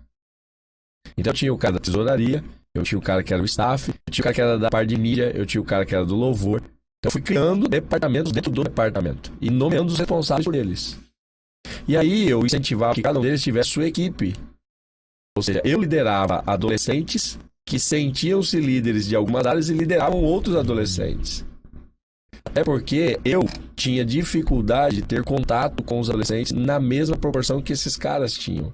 Porque eles tinham a linguagem, eles tinham o jeito, eles tinham toda a forma. E eu sou um cara casado, mano. Sou um cara já pai de família. Então, por mais que eu me esforce, eu não tenho a linguagem dessa galera. Muda muito rápido, eles têm uma sacada diferente. Então, eu precisava de gente que era meu ponto de contato com eles. Nada melhor que trazer deles. Aí, nesse processo de trazer deles, eu comecei a perceber o quê? Que tinha gente que exercia algum tipo de liderança sobre eles e que tinha um contato muito mais fácil com eles. Então, esses caras eu comecei a trazer cada vez mais para perto. E comecei a chamar esses caras para andar mais junto comigo. Então, eram os caras que eu sentava e dizia assim: vamos organizar um evento? Eu faço assim e tal, o que você acha? Não, legal, tal. Falei, você assume essa responsabilidade pra mim? Então eu fui delegando e fui percebendo como é que era o comportamento desses caras. Até que eu achei um cara lá que era maravilhoso, mano. Esse cara era... Eu falei, mano, esse cara foi chamado pra isso, cara. Tanto é que é o líder agora. É o Felipe. Meu xará. Felipe Cruz. Felipe Cruz é um cara que tem baita potencial, mano. E eu falo que nem ele mesmo tem noção do potencial que ele tem, cara. Pra mim é um dos líderes de adolescentes aí que... Mano, guardado o coração, envolvido direitinho aí com as coisas de Deus, esse cara vai explodir, mano. Esse cara vai virar um baita de uma referência de adolescentes. E esse cara, filho de pastor, desviado, se converte no A4 começa a se envolver com a gente ali, eu vejo que é um cara muito disposto e tal, vem pra perto, começa a trabalhar junto. E esse cara hoje é o líder, cara. Então é um processo mais de parceria mesmo, cara. Então você quer desenvolver um líder, cara, chama pra andar junto contigo. Entendeu? Você quer perceber o potencial do cara, traz ele pra perto, divide.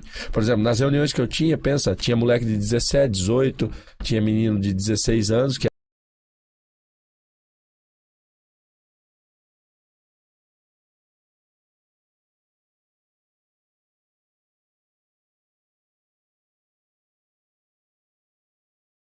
eram os responsáveis.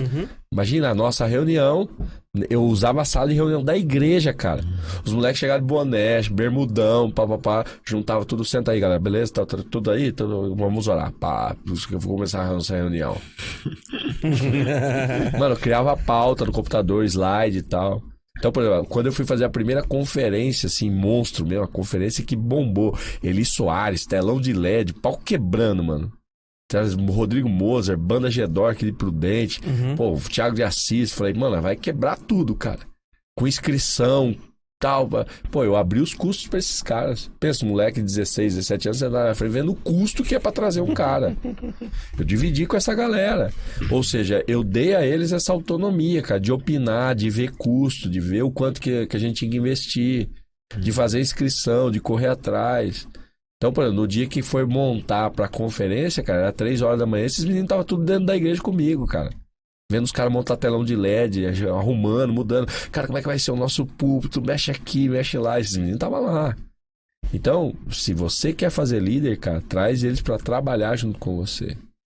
Caminhar junto. Tem que caminhar junto, cara. É o discipulado, é o que Jesus fez. Pô, Jesus fez por 3 anos. Era Jesus fazendo e ainda deu errado com o cara. E assim, se você pegar mesmo, tem uma galera ali que depois que Jesus vai embora, você não ouve falar deles mais, não sabe nem o que aconteceu. E era Jesus, mano. Então, cara, a gente precisa adotar isso. Não, você vai andar junto, cara, vai caminhar comigo. O Jodes faz muito isso também. Então o Jodes vai pregar, ele leva um cara. Entendeu? Ele veio aqui com o César. É isso aí. Tá na coordenação. César tá coordenando o projeto Lucas. O Jodes tem dessas paradas, ele gosta de levar a gente com ele. Eu não curto muito, sou o cara que viaja mais sozinho. Por quê? Porque na minha viagem eu vou tocando terror, né, mano? Então eu vou ligando o gravador e eu vou falando coisa que vem na minha cabeça. Então se eu vou com alguém, cara, eu sei que eu vou ter que ficar conversando com o cara.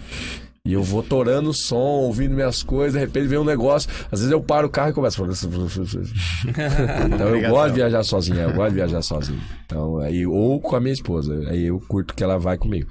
Mas aí o Jotos leva a galera. Entendeu? Então é isso também. Esses dias eu fui viajar, eu levei o Felipe. Vamos comigo, cara.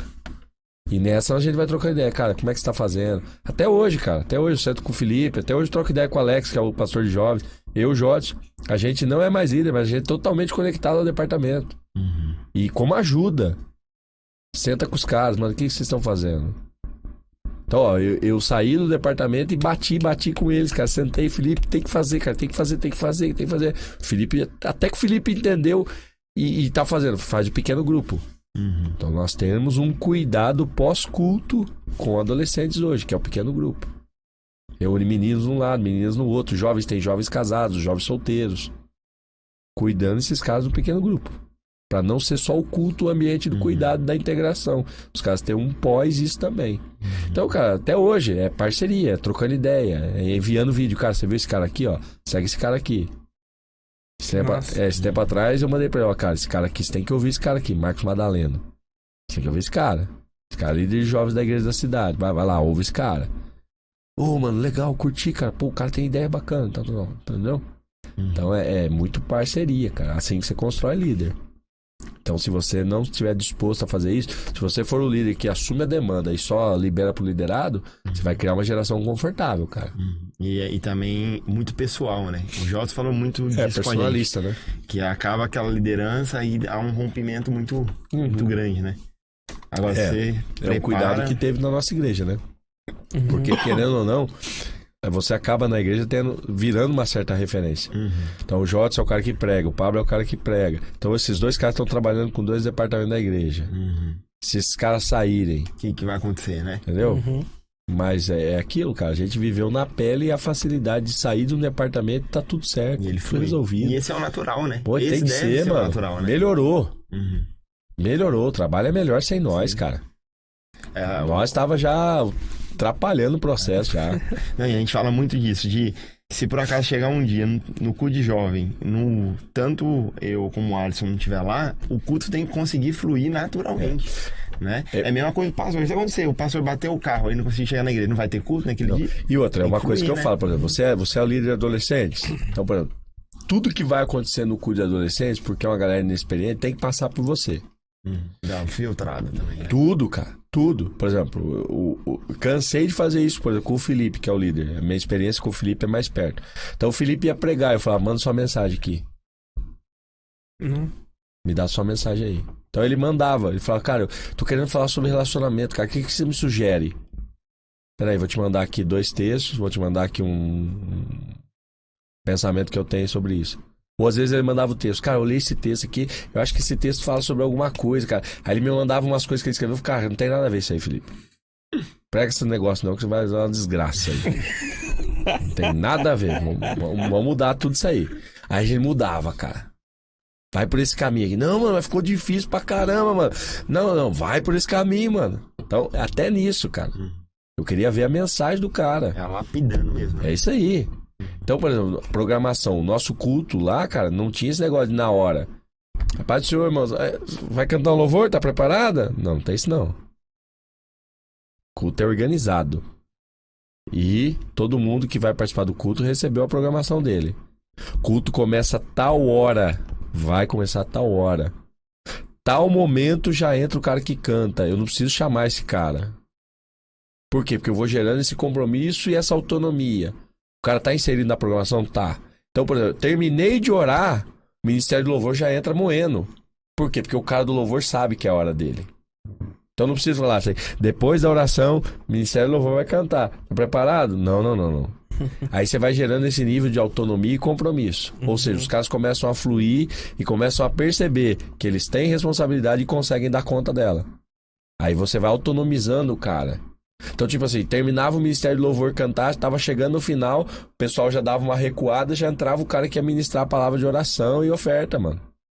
Entendeu? Sem precisar ninguém. Então esse cara começa a criar casca. Ele começa a criar experiência. Então, pra você formar líder, cara, você tem que ter esse critério. Então, você não pode ser zoado o negócio. Então, eu falo, e ainda mais você que trabalha com uma geração, você também, que não dá pra ter laboratório.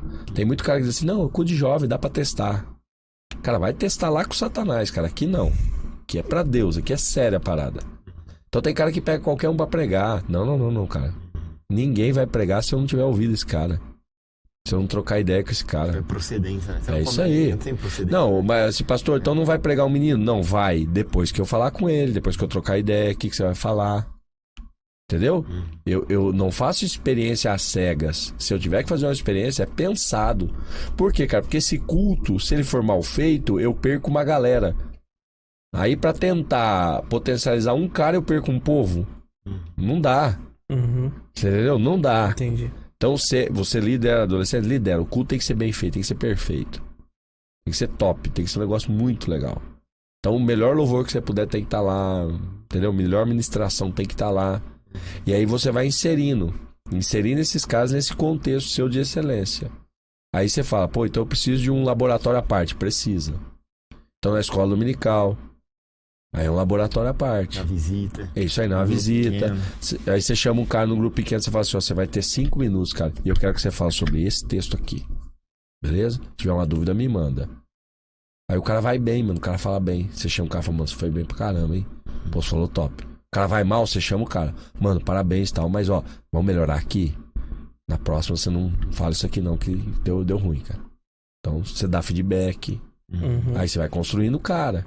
Entendeu? Entendi. É a forma mais fácil, né? Se é que existe facilidade para formar líder, né? Mas pelo menos eu acho, né? Top. Esclarecido a dúvida, né? Sim, sem dúvida. Muito top. E aí, para as perguntas finais, eu vou deixar pra nossa audiência aí. Alguém tem alguma pergunta? Não?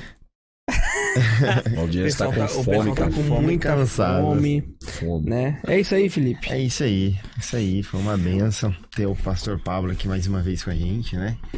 Sem dúvidas terão outras oportunidades. Bora, tamo junto. Né? E que surjam oportunidades também pra gente poder ir lá, conhecer o Bora, que quiser. Cara. Londrina lá também, né? Falando de Projeto Lucas, esse movimento que a gente faz lá, eu acho que é muito interessante pra igreja hoje. Conta pra gente, pastor, rapidinho sobre o Projeto Lucas. Pô, cara, Que prazer.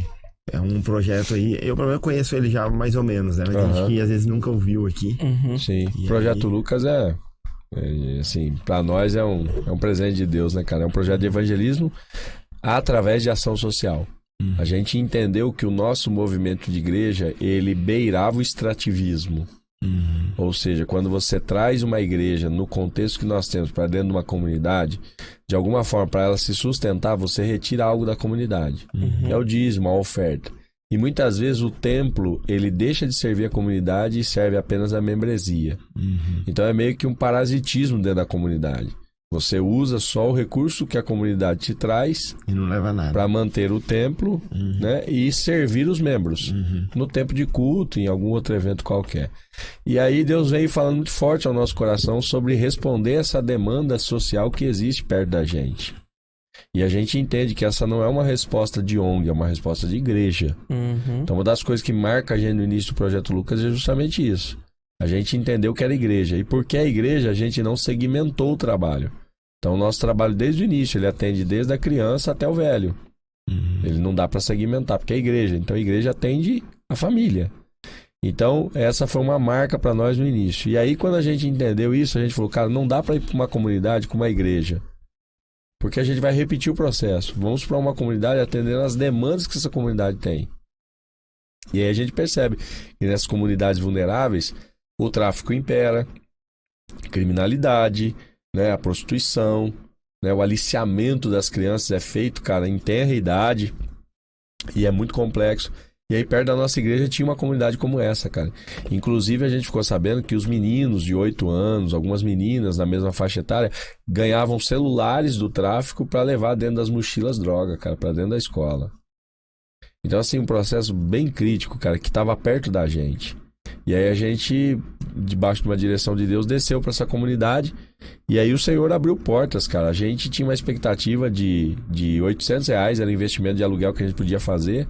Era um sonho praticamente de 3 pastores, pastor Jodson, eu e pastor Cleverson Barros. E a gente se comprometeu. Cara, se der ruim, a gente vende o carro e paga as contas. Só que no primeiro ano a gente tinha investido mais de R$300 mil e não sabia de onde tinha vindo, cara. Deus abriu a porta. E aí a gente montou uma base e dentro dessa base a gente começou a servir a comunidade com aquilo que faltava. Então a comunidade não tinha acesso a médico, a gente tentou de alguma forma levar. Não tinha acesso a um dentista, a gente montou um consultório. Não tinha acesso psicológico, né, de auxílio psicológico, a gente montou um consultório psicológico. E começamos, cara. O contraturno escolar, eles não têm, vamos montar aqui. O filho do pobre vai para a escola de inglês? Não, então nós vamos ter um aqui. O filho do pobre faz curso de informática para ter pelo menos um currículo básico no Office? Não, então nós vamos ter a nossa sala de informática. E foi, cara. E aí como atrair essa comunidade? Aí a gente abriu uma área esportiva. Então eu era um cara que já praticava jiu-jitsu há um bom tempo. E assim, eu sempre vi que a disciplina, o nível de entrega da galera que participava era muito, muito legal. E aí a assistente social disse para nós, ó, você precisa substituir a referência de autoridade. Porque se eles veem o traficante como autoridade, você tem que ter uma outra figura que ele olha e fala assim, pô, esse cara também é autoridade, mas é benéfica. Aí veio o professor de artes marciais. Então a primeira atividade que nós montamos no Projeto Lucas foi um tatame de jiu-jitsu, cara. Que legal. Tatame de jiu-jitsu. Então um processo miraculoso, aí, uma outra oportunidade a gente conta para vocês, mas foi o primeiro trabalho. Então hoje a gente tem escola de circo, balé, escola de passarela, que mexe com a feminilidade das meninas. Né? Nós temos o judô, nós temos o jiu-jitsu, o boxe, o muay thai, o kickboxing, né? Que é a parte esportiva do projeto que cuida dessas crianças. E hoje, depois vai para 4 anos de funcionamento da base, inclusive a gente hoje está trabalhando, foi a nova proposta para esse ano 2023, elas ficam o turno todo lá. E aí, cara, você alimenta essas crianças, você passa ela por todas as atividades. Então, graças a Deus, hoje o Projeto Lucas é essa base que acolhe pessoas para atender demandas sociais através do Evangelho. Inclusive, nós tivemos agora um treino. Quarta-feira eu tava lá, era minha responsabilidade levar o devocional. Então depois do treino senta todo mundo, cara. A gente ora com a galera, ministra a palavra, levanta os pedidos de oração necessários. Então um tempo dedicado, intencional ao evangelho. Então é assim que a gente tá se movendo lá como igreja, cara. Legal, bacana. Esse é o projeto. Se quiser conhecer lá, Projeto Lucas Oficial. No Instagram. É isso aí, Instagram, tudo. Facebook, só entrar lá. E quando quiser visitar, tá aberta as portas lá. Pablão, muito obrigado. Tamo junto. Valeu. Obrigado, tá? Por aceitar. A gente fica muito grato. Maratona. Pra nós é maratona, né? Pra nós é muito isso aí. especial, porque é um sonho que a gente tirou do papel. Legal. E hoje foi o primeiro episódio aí de muitos. Obrigado, tá? Tamo por junto. aceitar. É fácil fazer, vai pra cima. aí. Vamos pra cima, então. É, isso aí. Vontade não vai faltar, né? É isso aí, ó. E é isso Fechou. aí. Pessoal que tá nos assistindo aí, a gente tá encerrando, mas acesse o nosso Instagram lá, né? Isso. Madsemar. Já começa Bem a facinho, seguir ó, a gente Madsemar. lá. É, Facinho, facinho. Madsemar com 2A, D mudo.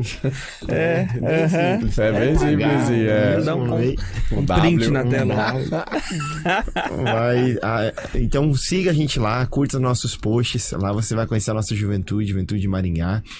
Qualquer novidade a gente vai estar postando por lá também. Vai nos comentários aqui, na descrição desse vídeo que tem link. Vai tudo. ter link, com certeza, pra isso te aí. direcionar lá pro Instagram. Compartilhe com seus amigos, né? E deixa uma hashtag também nos comentários aí, né? Pra esse projeto piloto Qual nosso. que é a hashtag? Qual que é a hashtag aí? Qual que é a hashtag aí? O Madsemarcast. Pablito.